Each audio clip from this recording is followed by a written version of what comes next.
Hey guys, Mark from Sparkle Shed back to you guys here again. This is episode 2 of where we're looking at replacing the frame rails on our Datsun Z here with just box section steel. So today what we're just going to look at is the parts of the floor that are along the line of that we had found corrosion on last week. So today we're just going to replace them out. So let's get cracking.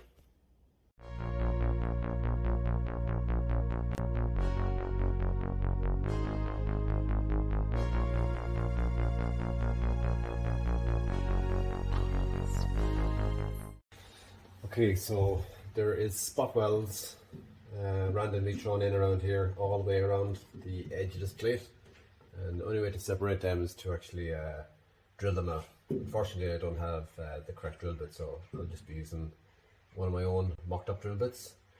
We'll just start taking the layer, top surface of this plate off, and hopefully get this separated out. So let's get cracking on that.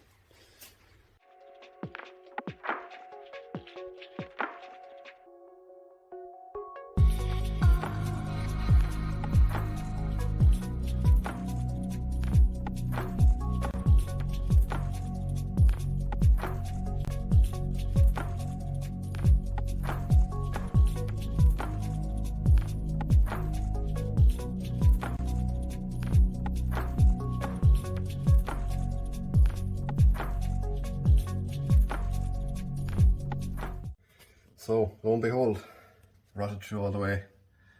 I noticed that when I started pulling on some of the spot welds that I hadn't fully drilled through, that it just started tearing the steel there straight away, so it was quite weak on a lot of the spots.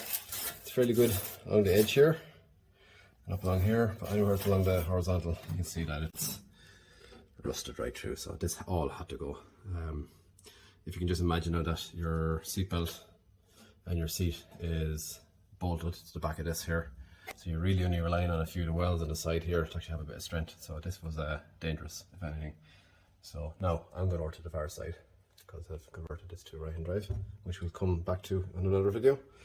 But yeah, we need to actually cut this completely out and replace it with one strip right back to that seam there, and we'll probably do a lap joint up here just to make sure that we got a seal either side of the frame, and then that way we can seal it up with a seam sealer. And checking it out on the far side, you've seen how porous this was up along here, so even though this looks good, it was horrible on the other side. It's obviously gone weak here, a few of these spots. And as I said there, the metal's quite solid and the tight to the edges, likewise over here. So we'll be looking to possibly cut it along here. We're going to leave this plate solid and we'll treat the far side of it, and then cut all the way back out here. And we'll just plate that one spot, and we'll weld it from both sides, in and out, and that should solve this area. So I think we're going to have to start getting cutting on this.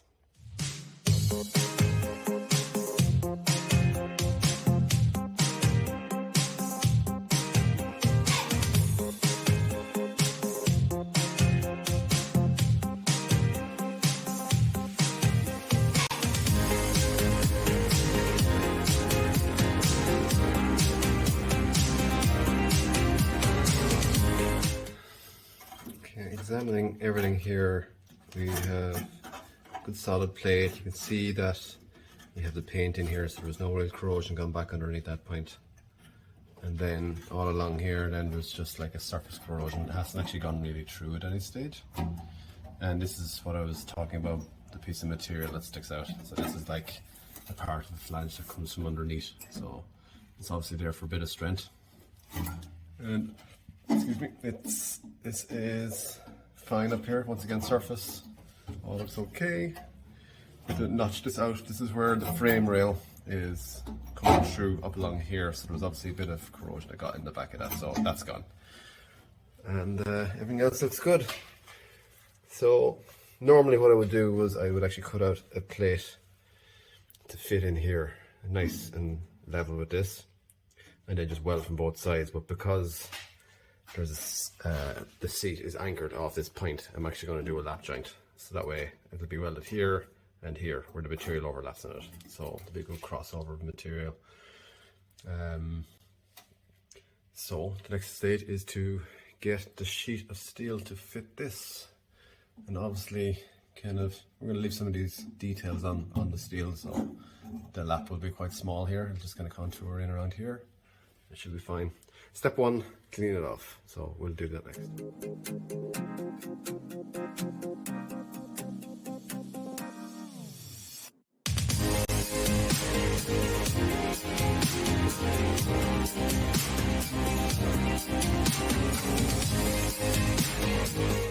So that is definitely a job to have a respirator or some sort of a face mask on, because there's a lot of unknown residue and powder and paints and dirt and scum coming off this when you're cleaning it off. So definitely want to kind of protect yourself with. Likewise, good for the hands, eyes and ears as well. So as we can see here, all is very clean and there's lots of meat to grab onto there when it comes to joining the two surfaces. You can see kind of a stippling effect where the corrosion is basically beginning to eat into the material in this. It is quite superficial. It's just on the upper surface here, and we've literally burnt it all out of it there, so that's quite good. I went up into this corner here and it looks fairly good. It's quite well sealed from the other side, so I don't think there's any issues there. I might take a little peep there in a second just to confirm, but that's fine. And then once again we have our stippling effect. If I look up in here and see anything else, I can cut back up here a bit further and just give us a bit more of a guarantee. One issue with what we're doing here is this fella fits in quite tightly between here and here. So when we plate up an extra layer plate here, we might kind of potentially cause a bit of an issue with the width of it, because the plate is going to be defined against that, and if we put an extra layer here it might cause a bit of a restriction. But I think the only thing you can do is just go for it and plate it, and we'll deal with that after. So let's go and get the plate cut out. Okay, just off camera I went and actually did a little bit more investigating here. So I trimmed this back, and you can see here there's a little bit of kind of powdery rust, but it's actually paint here, so it's actually pretty solid. But I decided to take that back just to give myself a bit of reassurance that there's nothing nasty going on behind there, so I'm quite happy with that. So next thing we need to do is cut out this plate. So I'm going to do that by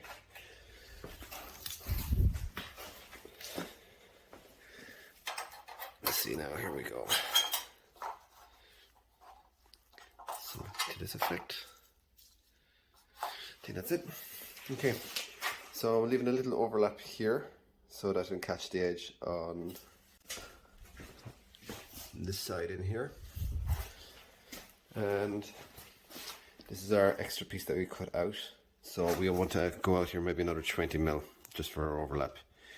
And we're going to have this here is going to be overlapping on the existing material. You can see the old mark that was there from it.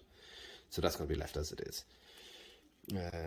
We're going to step it out here 20 mil all the way along, and then obviously we're going to cut out our section here because that needs to be figured out yet.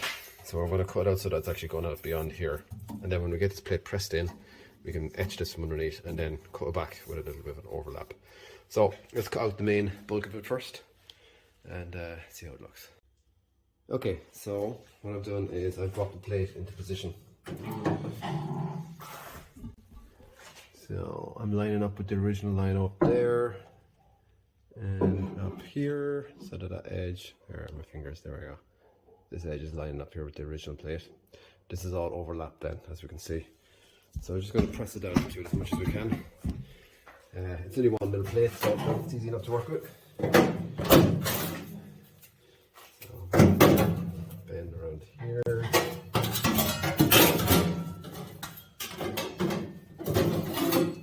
Bend at the end.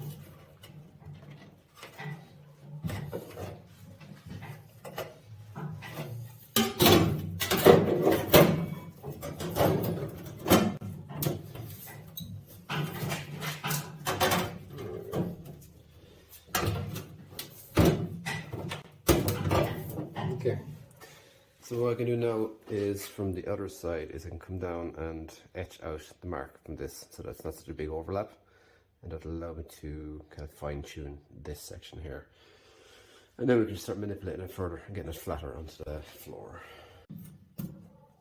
So I took my mark from underneath and then I stepped out and overlap, so the materials can overlap on top of each other. Sorry, I get more centered here.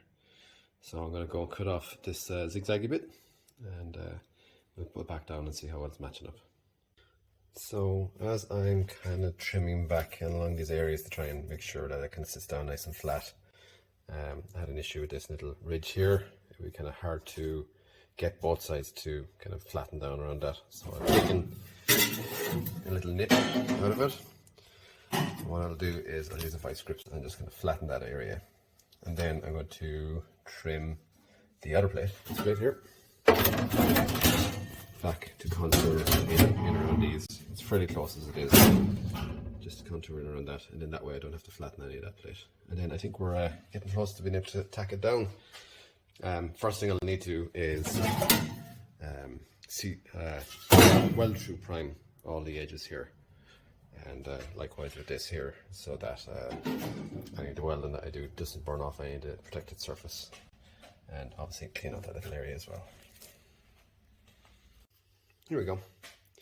So roughly where the weld would line up, we have a zinc weld through primer. I had this cleaned down like holy hell. I don't believe that we'll actually have any returning of rust at any of the pits. It was really cut through. And here's our other plate. So just once again, just around the edges where you're going to see the welds join. And just make sure that wherever they're mated together, that there's no moisture in there that's going to start corroding from the inside of it. So we're going to start welding now. Our weld through primer is dried. I'm going to start by kind of tacking up in this area, making sure everything stays nice and square. And then I'm going to use the lever to kind of press around all the corners as it goes, to get them nice and tight, and then we'll work from the other side.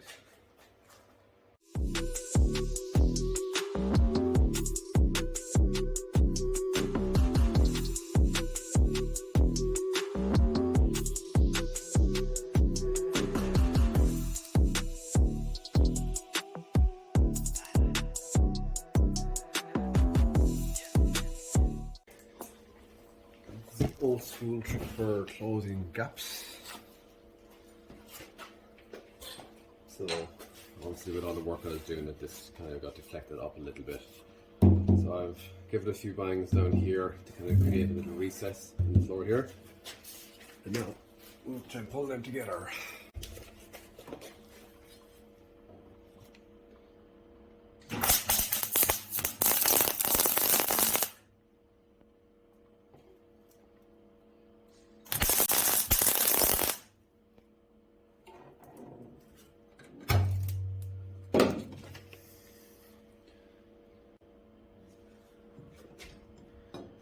Cheating, and we'll pull this corner in as well, even though since we stepped out.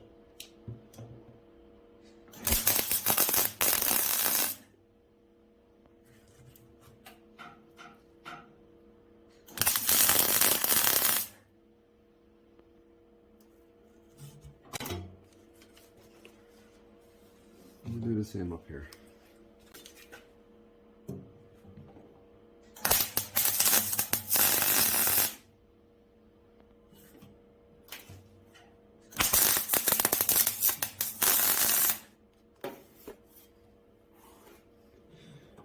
You can see how that weld through primer kind of doesn't allow the weld to go straight on too easy. So before we do this whole weld, we'll have to clean off all the zinc off here. But now we have that flange sitting nice and flat. We'll just tap it with a few belts of the hammer sitting around here, and then we've got a nice little area to weld up.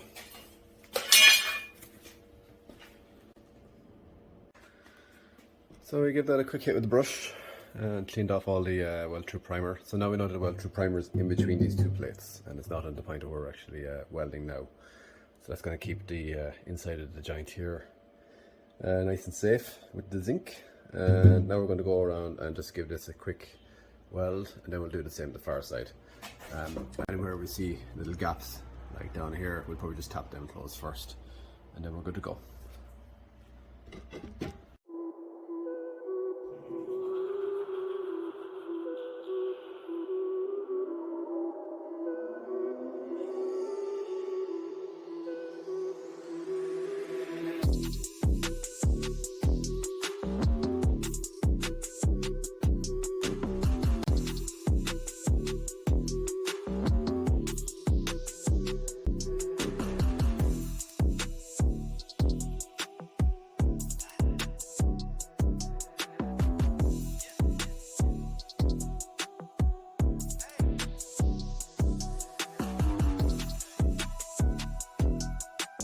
So we're welded both sides now.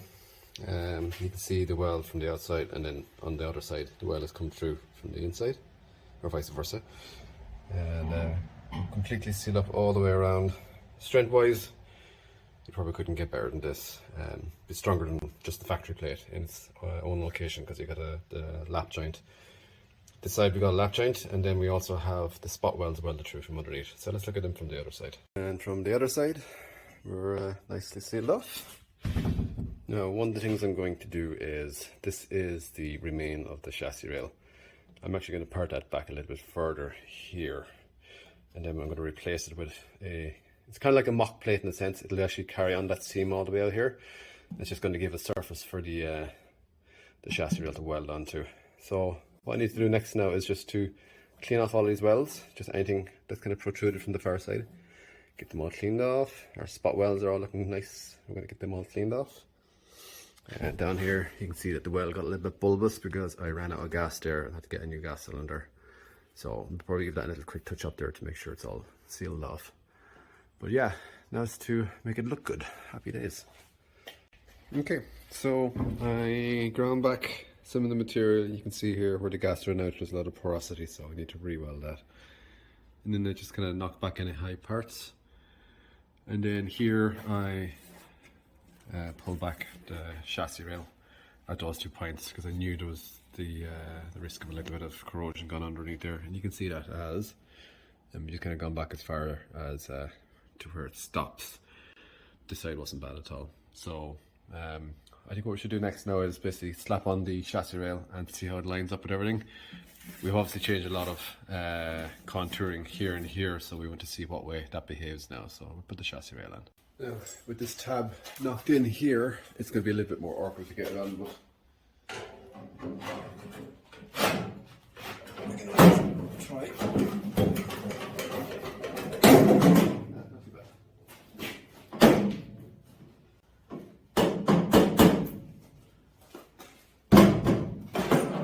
So like before, the line has been cut away here, so we need to kind of eyeball.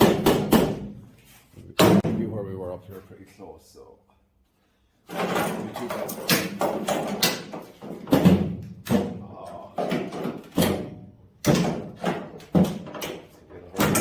Satisfying feeling. It's very satisfying to squeeze this tight.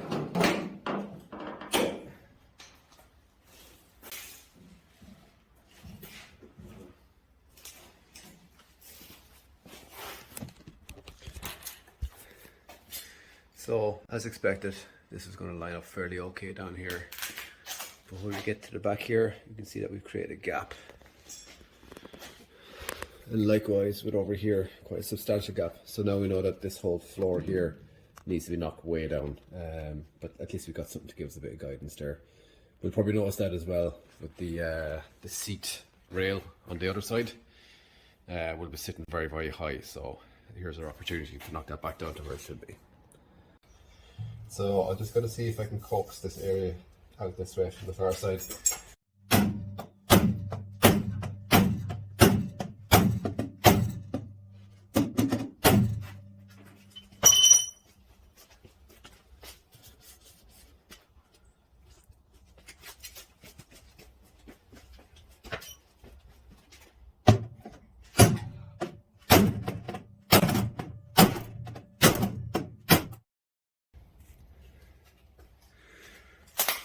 Okay, so we've got the contour of the floor back to where it used to be. Just following this kind of arc here, and we're fairly tight. And looks pretty good. So at least now we know we have our position of the rail back in its original location. So happy with that. So obviously we can see little ding marks along here where we had to go and coax that out. We can get them looking a bit better in a few minutes. The vast majority of this will actually be covered by the seat rail, so very, very little will actually be visible if you were to look for it. I'm not hiding anything here, but I just kind of want to have the floor in a very, very similar condition to what it was before without actually going down the road of replacing the whole floor. So this looks pretty good. So I think what we'll do next is we'll see how we're lining up with our seat rail, and if that looks good, then we might start working on getting this treated and getting it ready for welding back in again. So I popped back in the seat rail, and you can see here that we're not actually too bad. We have it nicely lined up down here with the original spot welds. We're close on one of them, just needs to tap down a little bit in the back. And overall, you can see that it's a little bit raised all the way along here, so the whole lot needs to be just kind of squeezed back down together. But it's pretty good. All along the back is perfect. That's because it's so close to the original floor here on the side. Obviously with the extra material here on this side, it's kind of just changed the shape ever so slightly. But yeah, it's going to be easy. It's actually not going to be too bad. So what we will do with this side here is we're going to treat underneath here with the weld through primer again. Then we're going to squeeze down each of these spot welds, pop them through, and then we're probably going to run around actually with a weld all the way on this, because no point taking a shortcut. This is holding onto the seat where the seat belt is connected. You don't want to be just taking any shortcuts here. Let's just do it right. Okay, so our weld through primer is applied. That's just going to make sure that all of this, when it's closed off, you can't really paint that from the inside. And if you do paint it from the inside and then you weld it, you just lift the paint. So this weld through primer is for this exact situation. It allows you to weld it all up, or sorry, zinc it all up. And then when you weld it in place, this primer actually reacts okay with the weld and stops you having to try and treat it somehow from the inside. Pretty handy to have. A little bit expensive, but it just gives you a bit of comfort knowing that there's not going to be corrosion building up inside all of these areas. So sprayed this here last night, and this has just been sprayed now, so we're just going to leave this dry for a while. And when we put this in place, we're going to probably fix it on front, back, sorry, the back, the right and the left. And then there'll probably be a little bit of a gap at the front here, and we'll close it off afterwards when we have the floor or the frame rail put into location. That way we know that we're not having one side fighting the other. So looks pretty good. Alright folks, not bad going for this episode. Nice solid piece of steel in here. So next we need to do is just do a little bit of work up around the front area here, just to attend to a bit of corrosion. So we'll be just treating that area. And then we are on to sticking our frame rail back on again. Woo! And then put in our frame for underneath the chair as well. So that'll kind of get this stage of the project done. Afterwards, then we can start looking up at a little bit of corrosion here as well. So lads, the likes and subscribes, really appreciate if you can throw them my way. I'm trying to get this channel to grow a little bit. So any kind of support you guys can give me, I really appreciate that. Guys, talk to you soon. Take care. Bye-bye.